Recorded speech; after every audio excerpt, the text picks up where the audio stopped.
Welcome to Not Milk Never Milk. Subscribe if you're lactose intolerant. You begin by locking core settings so every frame behaves predictably. First, set a slower shutter. Try 1/30th to 1/4 second depending on subject speed. Then, stabilize the rig on a tripod or gimbal so camera movement doesn't ruin the blur. Next, lower ISO and stop down the aperture to f/8 or f/16 to avoid overexposure.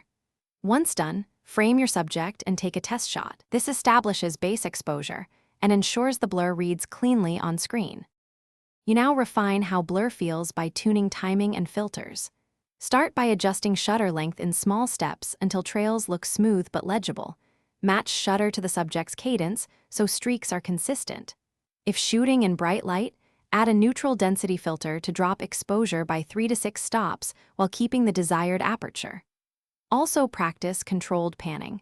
Move the camera with the subject to keep it relatively sharp while the background streaks, and make sure your motion is smooth and repeatable. You finish by validating and fixing issues so the blur reads as intended. Inspect footage at full resolution and watch for judder, clipped highlights, or uneven streaks. If jitter shows, further stabilize or slightly shorten the shutter. If highlights clip, add ND or close down the aperture and rebalance exposure. When in-camera options can't reach the look, apply temporal frame blending or a motion blur plugin in post for refined control. One troubleshooting tip: if edges look ghosted, reduce blur length or... Thanks for watching. If this was helpful, leave a like and consider subscribing. See you next time.